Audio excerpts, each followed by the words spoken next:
podcast. I'm NESN.com's Mike Cole, joined once again, and as always, by Ricky Doyle. Ricky, how are you? Doing good. doing well. Terse. Doing strong. Yeah. Week 7 in the NFL is here. That's what we're going to discuss. We got our 3, 2, and 1 unit plays. I guess maybe we'll get into the prime time affairs as well. We're back to the Monday night doubleheader. Do you know about this Monday night doubleheader, by the way? Do I know about it? Yeah. In what Staggered sense? start times. Do you know on which channel the second of that doubleheader is on? No. Exclusively on ESPN Plus. Oh, okay. So the NFL, I mean, we're kind of two-headed to be like, I'm about to dump on them and then make content that we're going to try to profit on off of their product. But, like, it's exhausting. I know, like, this is my default with everything in life at this point, but it's just exhausting. And I don't want to, now the more I think about it, I'm like, I don't want to say anything it can be misconstrued. It's just, come on, guys. You've got, you know, at what point do we fight back here? At what point do we lead the charge and be like, enough is enough? I guess the way I will do it is I'm going to go to bed at 9:30 on Monday night anyway, so I won't watch that game. But, like, I mean, come on. It would be nice for them to get knocked down a peg or two. It's just not going to happen. That's a very missable game, too. Yeah, I don't think you need to stay up for that one. No, that's a low total, a game that feels like a preseason game. This week starts off horribly and ends horribly. Yeah, it's fortunately bookended. There's some good stuff sandwiched in between, but man, you're starting and ending with some scraps here. Yeah, well, what's the Thursday night game again? I know, but the audience might. Yeah, we get the what was it? The Saints and the who the hell are the Saints playing?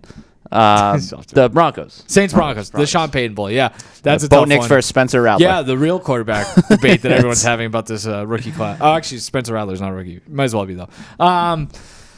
Couple things to get to real quick. We'll get to. Oh, go ahead. Just real quick on the primetime game. Yeah. So I heard this fact the other day. This has nothing to do with anything. Of course. Well, neither does what I'm about to get to, so it's okay. Did you know that the Snow Bowl, the Tuck Rule game, was the first primetime playoff game in NFL history? Incredible. It feels like more recent than I would expect, but I guess it makes sense. And I mean, that was 25 years ago almost now. But like, I think it's jarring to hear that for all the reasons that you just mentioned. Now they basically play them on Wednesday night. Yeah, exactly, yeah. So, but it was time. only at, it was this century where it's pretty wild. The playoff games were just like basically like 1 o'clock for the most part. It's almost like this sport's best played at like Sunday afternoons in the fall. Like that's the thing. I mean, people are nostalgic for things for a reason in some regards. Yeah. Like, or there is, change is good to an extent, but I don't want to get down that wormhole. Speaking of change, question for you. Okay. How often do you think about dying?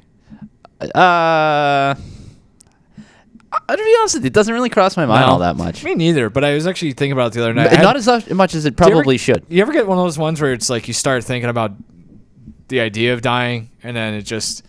you think about like what's after death, and it's just you ever get that, and you're like, oh my god. Then it's like that. Well, it's like when somebody like yourself brings it up in a situation like this. Now it's like the rest of the day, and I'm like, wow, that was that's gonna come at some point. Either there's something that happens afterwards that goes on forever and ever, or there's nothing at all, which is. Yeah, they're both equally comforting and discomforting. Sure. Yeah, I dated this girl once who was posing these questions to me very early on, probably more early on than it should have been.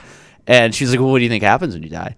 And I said something along the lines of like, "I think you just cease to exist." Yeah, and that was kind of like held over my head for a little bit. She's like, "What kind of response is that?" I'm like, well, what did you want? What were you looking for there?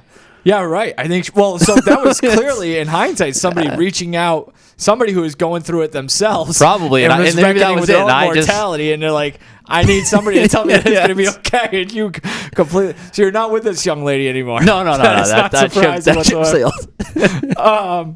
So I was thinking about this. So there was that. I was thinking about it the other night. And I was like, I just wonder how often other people think about this. It was one of those ones where like, I don't have it nearly as much now as I'm busier in life, got more going on. But in the past, it used to be like when you're starting to kind of read about theology and science and the intersection of the two. And it's kind of crazy to think about. That PTO now makes a lot of sense. You took recently, just contemplating your mortality and Bill Rick a mass ayahuasca retreat. That's why I wasn't here on Friday and Monday. No, and then so like I tie it all together. I'm driving into work today, and I got caught behind a bus, and it was in the middle of Carlisle into Concord, and I was thinking, my thought, which certainly resonates with our national audience. Well, whatever. But like if you know it at all, it's just back roads. You get stuck behind the bus, you're stuck behind the bus, and I was thinking like, hell. We talk about hell a lot. Like, what is hell like? And I think the theme of hell is hot. Just I guess you're just burning day after day, right, for the rest of eternity. You have a constant sunburn. So I think the more I think about it, is like hell is just annoying nuisances for the rest of eternity. So I was like, so the temperature's fine. It's just like I'm telling you, I died. They're like, this guy was not good, and literally, I just get transported back to October 16, 2024, and my stupid Honda Civic just stuck behind this goddamn bus. But instead of like finally getting through it, it's just I'm stuck on this one road for the rest of eternity behind a school bus. You ever think about like, do you have any random personal hells that you can maybe think of like that? I'm trying to think like maybe being stuck behind somebody who doesn't know how to use self-checkout. And it's a lot of mine is just getting held up. So I think that probably says something about me too. Maybe trying to access ESPN Plus for the second of a Monday night doubleheader that you don't actually just logging into things in general, I think can be an issue, especially, what was I trying to log into the other day? And I was on my phone. I had just a 6-digit code I was typing in various places, and I ultimately failed. That's a good one. I ultimately failed. Yeah. Random house. I should have given you a heads traffic up on this, is the number one, probably for most people. I think that was part of my thing is like, so this is the other thing, talking about mortality, and it's like, do I really want to, look back when I'm on my deathbed and be like, you spent a lot of time sitting in your car. That's a tough thing to reckon with too. So, and this all stemmed from the idea that we are back to pre-pandemic traffic. It's not good. I know that's kind of, we just revert to traffic and weather talk here, but I think it's good. Those are two things that we know more than anything else. Probably. These are the sorts of things that we kind of dip our toes in. We have a room full of producers over there that are probably like, these guys need to talk about football out, and they're not talking about football at all. So we can get to this, it if you want. It's the perfect segue though. Because so last week I brought cookies. Or more pastries this week. So I had last week was Halloween cookies that I baked. I mean, I slaved over. A lot of hard work went into those.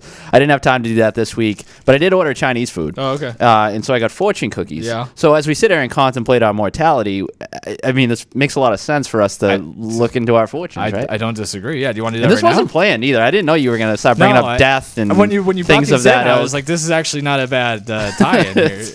We'll get to Mike Williams. Do you like fortune cookies, by the way? Yeah, they're good, actually. So why are they all enough? Why are they all like the same? Like I would like a chocolate fortune cookie. That'd be nice. Nice touch, right?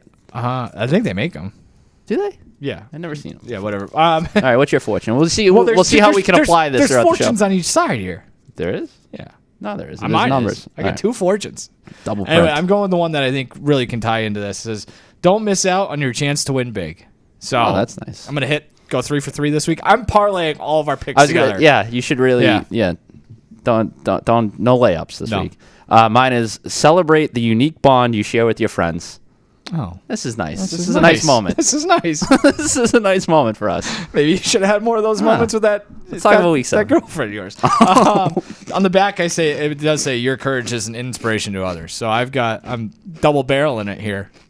My courageous nature. So before we get into week 7, people are like, I don't give a god. Any thoughts on the trades this week? Devontae Adams going to the Jets, which is kind of, we hit the nail on the head with the Jets last week, and I feel even stronger about it after the fact that they went out and traded for him, because I think it's actually going to hurt them in the long run. The Bills, meanwhile, go out and trade for Amari Cooper, what felt like 5 minutes afterward. Does this change how you view the AFC East at all in either regard, or the AFC in general? No, I don't think so, because I think I probably had Buffalo ahead of the Jets anyways in the AFC East, and I think the Bills got strong. See, the thing with Buffalo is I think that this trade could actually help them reach another level. Like, I think they really needed a wide receiver of Amari Cooper's ilk. Mm-hmm. Whereas the Jets, for a lot of the reasons we talked about last week, I don't know how much better they get, even though they got the better player. They technically get better, but I think it's going to make them worse in the long run. Sure. Bad habits. I just don't slowing down. Like, it gets a lot of stuff that you were talking about last week. I guess he can do that. Devontae Adams can do that. But Garrett Wilson, what's like? That's a guy who looks at it and it's like, I guess you lean into it. You try to learn from this guy. You try to hope that water raises tides, whatever. Devontae Adams, better player, more talented player. But in theory, you would say he's a better fit, given that you've seen the quarterback and receiver on the same page before. That being said, this is a different Aaron Rodgers we're talking about from a skill standpoint. Yeah. I think the skills have diminished a little bit, so I think we're going to get a very watered-down version of that connection that they had. And this feels like it just plays into the general dysfunction that we talked about last week. Like, this just... It only heightens the dysfunction, if you ask me. And whereas Buffalo, I look at the Amari Cooper thing and I'm like, that's a nice pickup. That's going to help their offense. I'll go backwards. The Amari Cooper thing, I think, is a nice pickup. I think he's a guy who's probably been, at this point, a little bit underrated or is forgotten about because he plays with maybe the worst quarterback of all time. In a string of bad quarterbacks he's played with, even before Deshaun Watson. And so he probably benefits from that, certainly. I think that gives them an element that they haven't had. I think just as importantly, it keeps them out of Kansas City. Yep. Or I mean, if you want to go way down the line, Detroit, if it ends up being a Super Bowl matchup. So I think it helps them in that regard. To the other thing, I think this is just capitulating for capitulation's sake.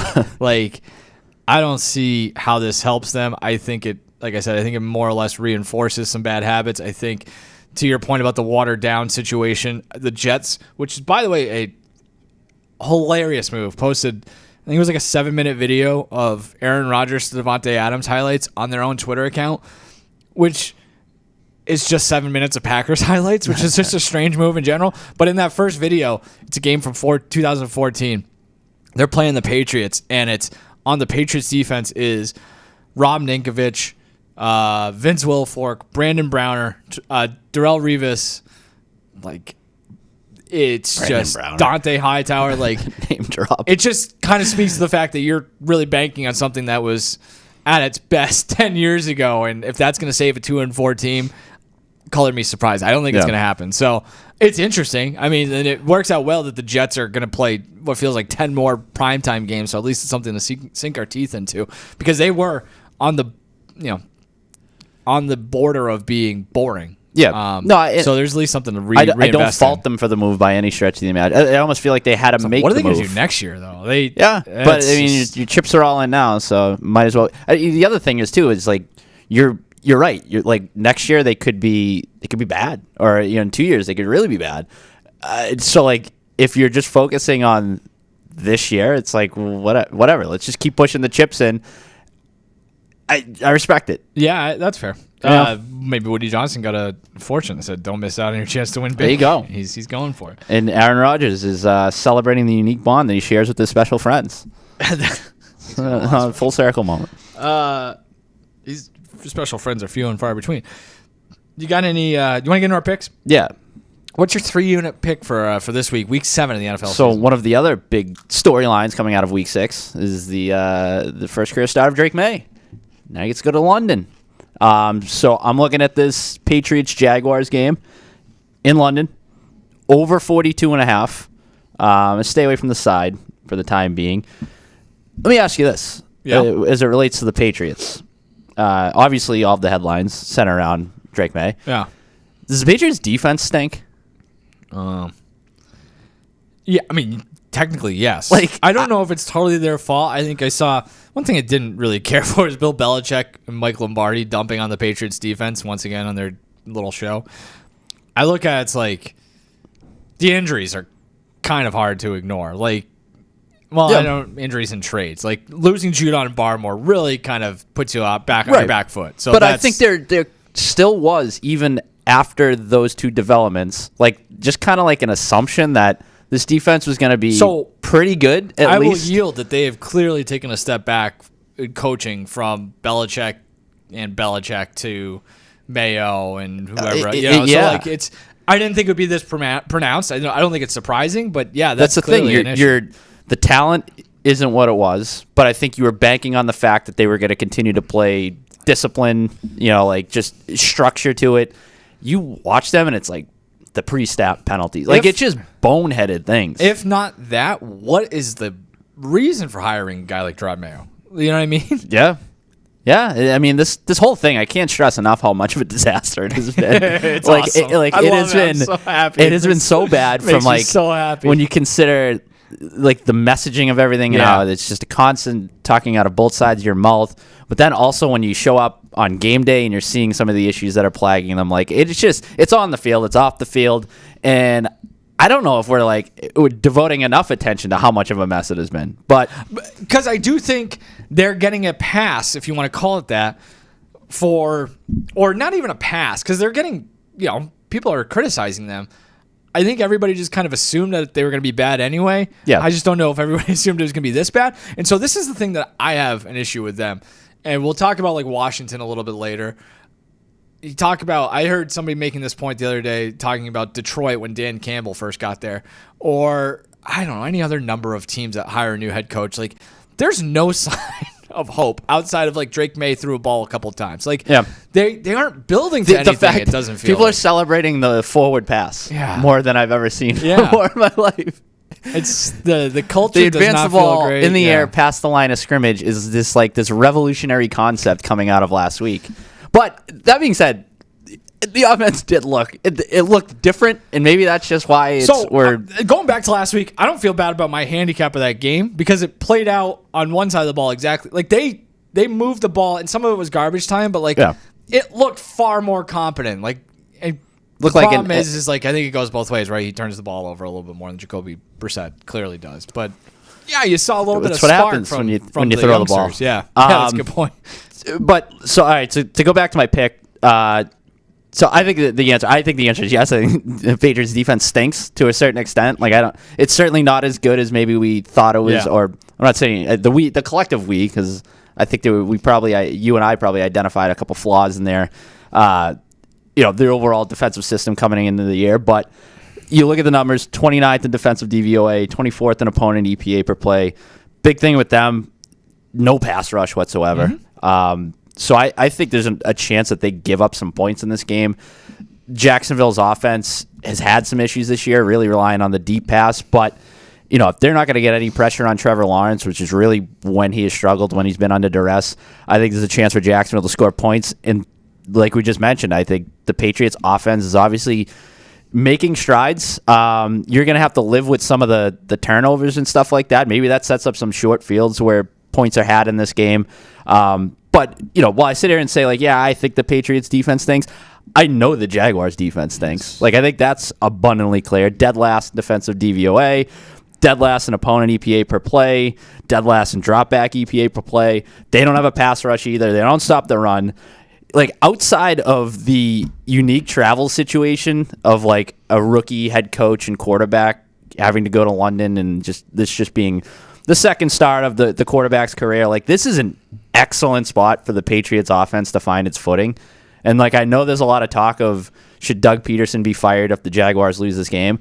If the Patriots don't have any offensive success in this game, I'm taking a long look at Alex Van Pelt's credentials. A total reassessment of who's calling the plays in that offense, because you should be able to move the ball this week, and that should result in points. And if it doesn't, that's just a significant step backwards. I was circling this game too, and I wasn't sure how I wanted to attack it. I think I was leaning Jacksonville's side. Then I went to the total, and I was about to lock in the total before you sent me a message at 8 o'clock this morning saying that you were taking that game. So I'm on board with this one, and I think for one of my reasons was I don't feel comfortable taking either side because I can talk myself out of it, especially with if I had to make a play here, I think I would lay the points because I do think there's just so much institutional built-in stuff with the Jags playing. I mean, that game's gonna start at 9:30 here. Yep. That's playing a morning game for the Patriots. The Jags gonna feel more acclimated to that. But you can go through all that sort of stuff, but at the end of the day, it's this is a team that was led by a guy who came out last week and's maybe we do have a culture problem, and guys are quitting on it down. So yeah, I think the total is the play here, where it's just this thing could get silly. What are the chances we see a defensive touchdown on either side? I think we could also get some a mistake from one of these offenses. Yeah, if somebody completely spits the bit, it'd have to be a special team score. It would be something weird in this game. Yeah, squirts out somewhere. It feels weird. Either way, it's going to result in points. Yeah, I like it. So That would be fun. I'm looking forward to that Sunday morning. It'll be something to sink our teeth into, assuming we're not stuck behind. There's no school buses on. It'd be nice if we got Mac Jones' appearance. That would be nice. It would be nice good for business, the brand, too. yeah. NESN.com is now going to be wall-to-wall Mac Jones coverage. I think really not doing Is that it? You done? Yes. My 3-unit play. I'm going to probably the game of the week, right? It's up there. Minnesota and Detroit. Yeah. It's like 3 games that are good. There are some good ones. Yeah, I'm going to lay the points of the Vikings here. I was like, maybe I want to take the Lions, but then I talked myself into that being pretty square. And actually, the more I dug into it, I think Minnesota, I don't know if they're legit, but I trust the momentum and the direction that they're going right now. And that's kind of probably a weird thing to say after Detroit just beat the brakes off of the Cowboys. But start digging into it. It was all over that one last week. Yeah, I know. Too. Yeah. Minnesota, much better scheduling spot. They're playing at home, coming off the bye. Detroit traveling 2 weeks in a row. Minnesota in the very limited sample size, 2-0 after the bye under Kevin O'Connell. One of those was last year. They won 3-0, but that was I think that was like a Dobbs game, obviously. So like he does a pretty good job. I think he's a very good head coach. I think he's a guy who can scheme up and with the best of them. And then when you give that to a type of coach an extra week, he's probably gonna have an interesting wrinkle here or there. Minnesota had a chance to get healthy over the last week, too. Sam Darnold had a ribs thing. He's good to go. Aaron Jones sounds like he could play. TJ Hawkinson is ready to make his season debut. And then you juxtapose that on the other side. The Aiden Hutchinson injury might be the most important injury that we've seen so far this season. The thing about the Lions is tough to kind of figure out. It's like, are they giving up points and yards in garbage time? Is the defense not that good? I don't know. Because, like, the EPA numbers, the DVOA numbers are pretty good, but they also give up a ton of yards, a ton of points. The secondary's not very good, and I think that's a flaw that gets even further exposed when you can't rush the passer. Rush the passer. I feel like we've run into that. That's a Collinsworth thing. Collinsworth does it all the time. Hutchinson generated 31 pressures on in pass rush sets. The rest of the team has 56 combined. Darnold is fourth among starting quarterbacks in passer rating when kept clean. I think they find a way to just, if you can't get pressure on that guy, O'Connell's going to find ways to get balls in the hands of his playmakers. And like I just said, it feels like they're going to have a lot of playmakers to which they can get the ball this week. I also think, I have some questions still about Detroit in terms of like how good are they actually. I saw this on CBSSports.com. Really interesting little tidbit. Minnesota has beaten teams with the 2nd, 5th, 9th, and 10th shortest Super Bowl odds per FanDuel Sportsbook. Detroit hasn't faced a team within the top 10 yet this season. Detroit's offense, they've been kind of meh until they got Seattle 18th by DVOA and Dallas 27th by DVOA, and they struggled against the Bucks, Rams, and Cardinals. The best defense in that pack is Tampa Bay. They rank 11th, and obviously Minnesota has the number 1 defense by DVOA and EPA. So I just think that this is, long term, I kind of expect the Lions to get it together, and I do continue to see this being the most competitive division in football, as I said prior to the season when I made that one of my picks. But I think for 1 week, it's going to be tough to get off the mat. I think they kind of have to find themselves. I do think they're one of the more interesting teams going into the deadline. I thought ESPN.com had some really interesting stuff today, saying, I think it was Fowler reported that the Lions have already reached out to the Jets about Hassan Reddick, who feels like he's on the block now that the Adams thing is done. They also kicked around names like Chase Young, Josh Uche. So I do think we kind of talked about them as maybe leaning into the offense. Yeah. Maybe now they got to go to pass rusher. If they want to go the offense, one name that was mentioned as well, Jacoby Myers, would be a really interesting fit there with the way that Goff moves the ball around and distributes it. But I think Jacoby Myers would be a nice pickup for any team. Yeah, I love them for that. He's a great complementary piece to add to an offense. You look at the Lions, like they just, was it 2 weeks ago, Goff went 18 for 18. It's like they are, when the pieces fit well, they're better than anyone, it feels like. And he's a guy who's not going to upset that. And I actually do think he accentuates it. And that's, he's not going to have 10 catch games, but there's going to be a 3rd and 7 where you need Jacoby Myers is not Devontae Adams, but like when the dust settles at the end of the year and you look at like the impact that a guy had on his offense or his team, and you'd be like, well, that's comparable, if not better. But the Aiden Hutchinson thing, like, I don't know if we can overstate that injury, just how important that is. Like, I know you mentioned the number of pressures that he's had. Like, I think has like 10, like in terms of total pressures, 10 more than the next closest, and he played in one fewer game. Like his win rate is off the charts, and that was an issue. That was really like my one glaring concern about Detroit in general before the injury was the pass rush. Like I think that there's still some vulnerability in the back end of that defense, and now if you can't get after the quarterback, maybe that becomes a problem. Well, it's the best players hide your biggest deficiencies, right? And we saw that for years here with like Tom Brady. They can't run the ball. It's like, all right, well then Brady will throw it 50 times or any number of ways. Does this change the way that you look at the NFC North or the NFC in general? I just said that I think in the long run they're going to be around. Maybe it comes back to haunt them a little bit as it gets closer to the end of the season. I don't think this disqualifies them from the playoff race.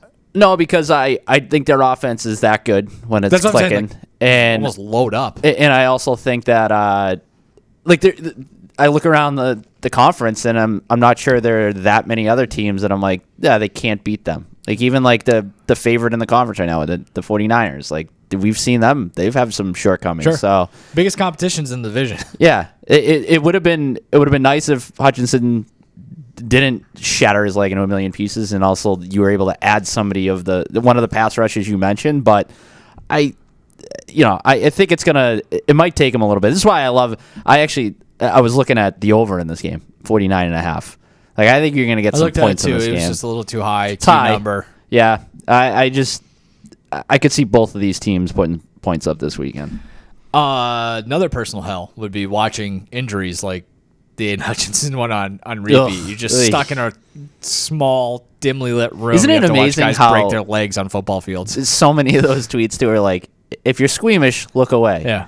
Has anybody ever looked away? No. Like it's kind of like when people in Elon's Twitter too. These are what's being accentuated. Seriously, but compared to some of the other stuff I've seen on there recently, that's nothing. It's also like when somebody tries something that tastes awful, and they're like, "Oh, this is gross." You're like, "Well, I got to try it." Yeah. Or there, smell this, and it's like, no.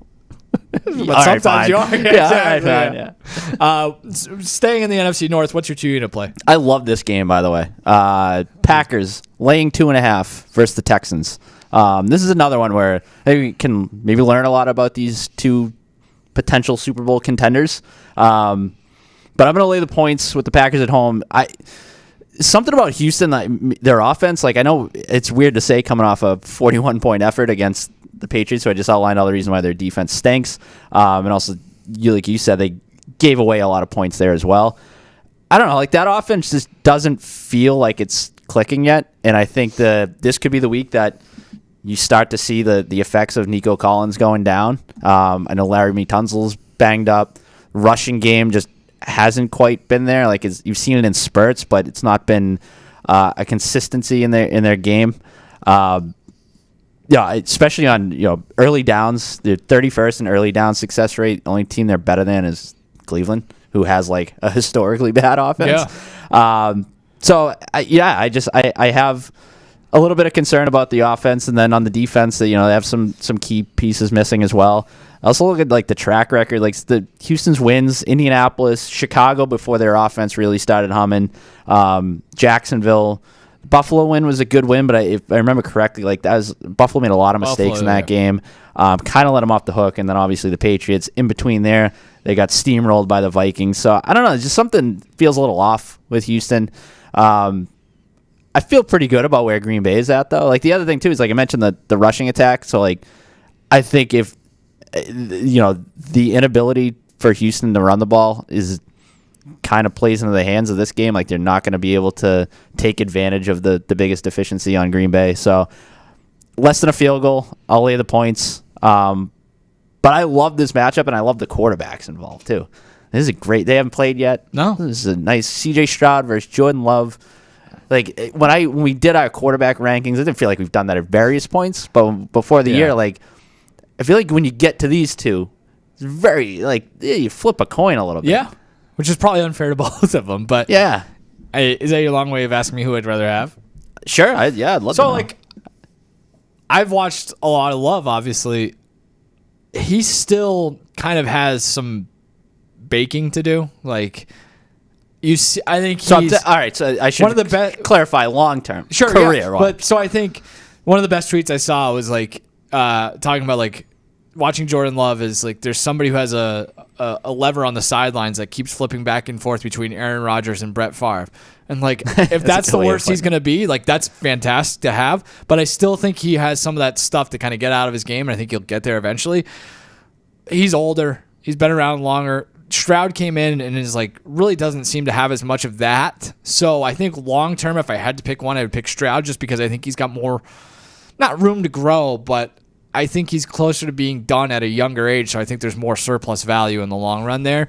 I don't think you can go wrong with either of them because I do think a lot of Love's issues are based on, you put him in an offense with healthy Nico Collins and Steph Diggs, and he's probably going to look a lot like CJ Stroud does right now. So there's a lot of factors you have to consider as well.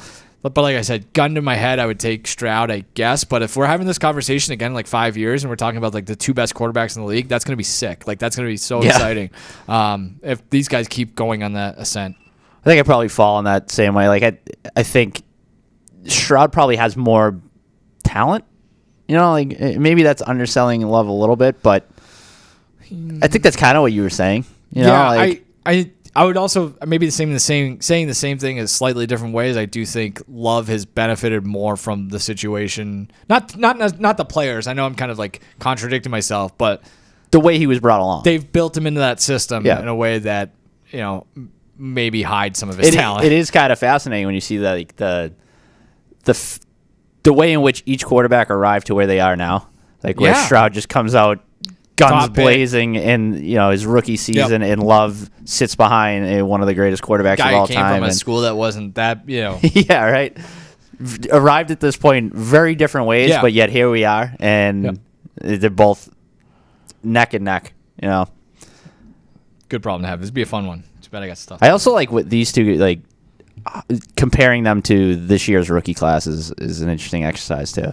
Like when you start talking, like, so if you just sit there and be like, well, who do you like, CJ Stroud or Jordan Love? Person makes a decision. It's like, well, would you rather have Jordan Love or Caleb Williams or Jaden Daniels? Like the batch of quarterbacks that has like emerged over the last 2-3 years is made it like, I don't know if there's anybody that's really head and shoulders above the rest, but like, you're just waiting for one of them to emerge. Long term, it's exciting. It's the kind of thing that might make me watch a Monday night game on ESPN Plus when it's all said and done. I don't know. My 2-unit play, stay in I guess my first game was a divisional game. My second game, also a divisional game. Kind of a blind pick that I talked myself into here. I'm taking the Giants catching 3 points at home against Philly. I'm on the bad side of this number. It was 3.5, even 4 in some places earlier in the week. It's been bet down to 3. I'll still take that. I think Philly, I was high on them last week. I thought that was more of a fate of the Browns. The Eagles just played with their food, and maybe you can blame it on rust, but I can't sit here and say I like the Vikings this week because they're coming off the bye and then turn around and blame the Eagles' struggles last week on rust. So I just think maybe they're not that good. I don't think they're extremely, the coaching is an issue for them as well. So they struggled at home with Cleveland last week. Now they have to go on the road to take on the Giants. I think the Giants are probably better than Cleveland. Well, the Giants they beat Cleveland, so that's a pretty fair assessment, if I'm not mistaken. So digging into EPA and things like that, Philly's defense, we were just talking about the Patriots defense. Philly's defense is like neck and neck, almost the exact same numbers as the Patriots defense. So like that's not great. No, not good at all. I look at that, I'm like, that's kind of an issue. So I don't know. Like they're sandwiched, and then the offense is better, not great. Sandwiched in between slumping Chiefs offense and the Colts, and it's like those teams with the Patriots defense. That's kind of uninspiring. The bigger issue maybe is Jordan Mailata, offensive tackle. He ranked 9th in the NFL in individual pass block win rate. He is down. He's got an injury. Didn't allow a single pressure on 22 dropbacks. He got hurt. Backup Fred Johnson came in, allowed 2 on 5 plays. I think Fred Johnson was the guy who came in for Lane Johnson back when he got hurt, and like that kind of screwed with their offense. So I think that's going to be an issue here, especially against a Giants team that is one of 4 teams in the NFL with pass block and win block, run block win rates in the top 10 on defense. So I think we got the quarterback. Giants also get Malik Neighbors back. Daniel Jones, 110 passer rating when targeting Malik Neighbors. Sounds like Darius Slate might also be out as well. I think the Giants' offense has been low key okay, even with Daniel Jones and getting Neighbors back as well. 300 yards in 5 of 6 games. Turnovers been a major issue. 8 total. They've committed at least 1 in every game. Philly hasn't forced turnovers much at all this season. So I just think give me the 3 points at home in the division. I'm not buying into the Saquon Barkley revenge game situation here because I just think Nick Sirianni is such a pud. It's not going to make a difference. I respect your willingness to try and say names, even though you probably know in the back of your head, like, I might botch this one. I just avoid it altogether. I know. I'll dance around and I'll never mention that person. I know. Well, it's like So I can't respect that. I can't be like, the Samoan guy or the Australian guy. The Giants are weird, though. Like, they're a team that I never feel good about the Giants' chances of, like, winning outright. And a lot of times, even when I'm backing them to cover. My lot. I can't figure out how they're gonna get there, but they get there. Like, it's a lot of times it's just a number with them. Like, even last week, going up against Cincinnati, where there's a perfect example. It's just like I'm staring at the number for the longest time. Like, I don't know. I don't. And they didn't cover it. Feel great about laying this. Yeah, they didn't cover it, but it was like, well, one thing goes another way. This is a tighter game. Yeah, but they never. Yeah, I don't know. Like, I know they never felt in that game, but also like there was a chance that they could have won or got blown out. Like, they're just kind of there. Yeah, you know what? We started at the beginning about ceasing to exist. The Giants exist. That's it, plain and simple. They just exist. I could have said this sometime. Like, let me get the 3 points. The Giants exist. I'm not so sure about the Eagles. Volatility, I guess. It's another way of putting it. It's true. They have a pulse, and the Eagles, sometimes I question if they have one. The Eagles might sense the fact they get their coach fired this week, too. So, if that's the case. Did you read anything into Nick Sirianni chirping Eagles fans? Oh, I think you're going to say the haircut. The haircut? Tennis ball. Look. My guy seems a little unhinged right now. He does, man. He is losing his marbles. Which is kind of interesting. Like, it's gonna suck when they fire him and they bring in, like, they elevate Fangio or more, and then they bring is Fangio even there anymore? I get my years confused. But like then they go to Belichick. It's gonna be not as exciting. So what's your 1 unit play? We gotta get out of here. There we go. This is another game that exists. Great game. It could be a Super Bowl rematch. Could be a Super Bowl preview. Who knows? Super Bowl revenge is what I got on my mind here. Oh, okay. So to obviously talk about the Chiefs at the 49ers. I would maybe lean the side here. I kind of like San Francisco laying 1.5, but for the purposes of this pick, I'm going to take the under 47.5. And look, there's a lot of trends here that would seem to favor the Chiefs. You got Andy Reid, sensational off a bye. Yes. Patrick Mahomes, sensational as an underdog or favorite by 3 or fewer points. So, like, if you wanted to blindly back the Chiefs in this, I think that's why I stayed away from the side. Like, whatever, do what you want. I also feel like the Chiefs' offense might struggle a little bit in this game. Surprised that they didn't struggle quite as much in their last game against the Saints. Mm-hmm. I think you'll get obviously much more resistance this week against the 49ers, who their defense hasn't quite been the San Francisco defense we've seen over the past few years.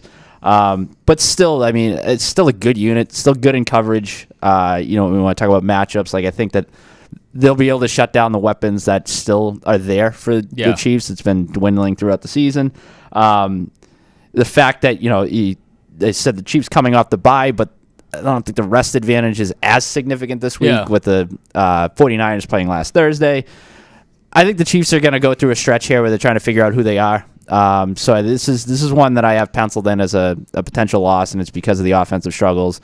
If they stay in this game, I think they're going to have to ride the defense. So I think both teams come under their projected team totals, and you get under 47.5. From a narrative standpoint, I think there's a chance that the Chiefs beat the piss out of them. Really? Yeah, because I think the other way. I think the Giants got it.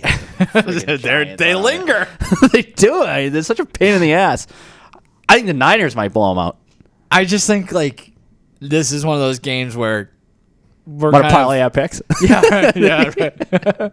We're kind of, I feel that the Chiefs are like, we're just kind of going along, but every once in a while there's a game where we have to remind everybody. I think that might be this game. And then the Niners, I have questions about. So one of your questions was, which Super Bowl ticket would you rather have? The Chiefs 5-1 or the Niners 7-1? I think I'd rather have the Chiefs.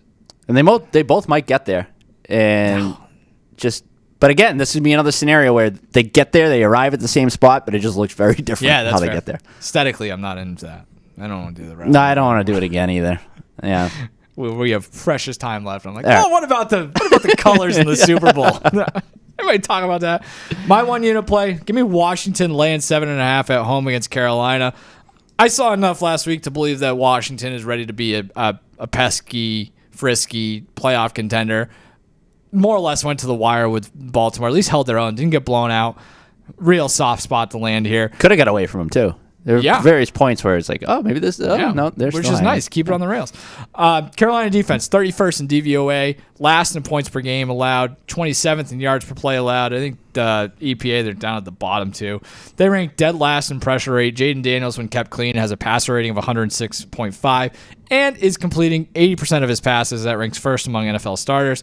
Last week wasn't his fault. I think they just, again, get back on the horse. A great spot here. Carolina, the offense has looked a lot better, which is a very relative term, with Andy Dalton at quarterback as opposed to Bryce Young. I just don't think they can.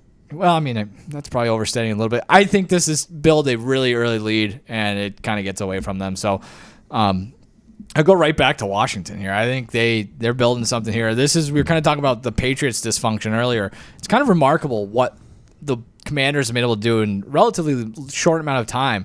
It feels like they've built something that's far more sustainable for a rookie quarterback than the Patriots have, which is a desperate sign of the times. So I got beef with Carolina after last week anyway, so I'm not going to hear any pushback. I had that in my pick'em pool too. It's like I looked up at dinner time. I'm like, we're feeling good about this. Yeah. No, it did not work out to our advantage. Any takes on the primetime games? We have a couple minutes left here. Speaking of beefs that I have, my budding rivalry with the Steelers fans. So I'm gonna take the Jets this week. Yeah, so you're gonna go against 100%. The Jets are 1.5 point favorites at Pittsburgh. The total is 38.5. That's a very low total. The Jets laying points on the road in this spot. Okay, fine. You're gonna Jets in the under. You can take the Jets in the under. Yeah. I don't have a great read on this because I just I could see the Jets thing going either way, right? Like I could see it being like this. Sounds is like the Russell last Wilson's stand. going to be under center. That's the other problem too. I would lean the under here just because I don't trust either of these offenses, and I don't want any part of that side. So. A couple defensive scores for the Jets. Oh.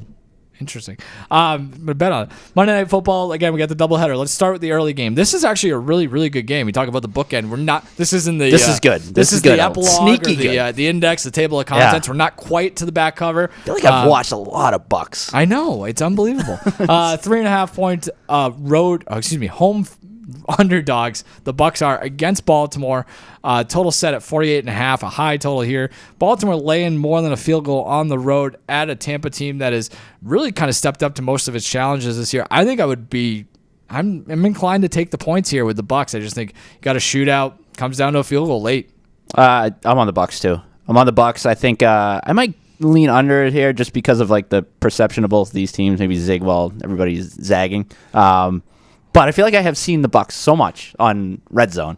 Like I would love a breakdown at the end of the year of like minutes per team. They score a lot of points. Yeah, exactly. But I'd like to just see what it looks like how much time is devoted to each team full screen or whatever. Because I feel like the Bucks are leading the pack right now. I've seen a lot. The Bucks linger too. That's for sure. Yeah, but they look good. And then the nightcap, I guess we talked about it earlier. Chargers at Arizona.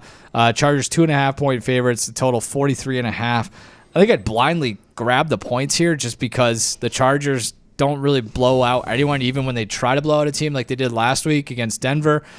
Maybe a letdown spot, back-to-back road games here coming out of the division. I would probably just blindly grab the points with the Cardinals, and that would be my play. Maybe lean on under just because that Chargers defense is legit. I'll give them that. I think I'm going to take. I think I'm going to lay the points. Yeah, I think they can run on Arizona. Arizona's a tricky team to figure out. Impossible. A few weeks ago, they scared me last week as a them. Packers fan, and the Packers just worked them. Yeah, their defense obviously has some issues. Chargers, to your point though, weird team, but also they're there. They're very Yeah. much in the mix. We might be talking about them a little bit more in the coming weeks, which is weird because they don't really do anything for me. Yeah, I don't know. Yeah. But that was the we got to acknowledge them at some point.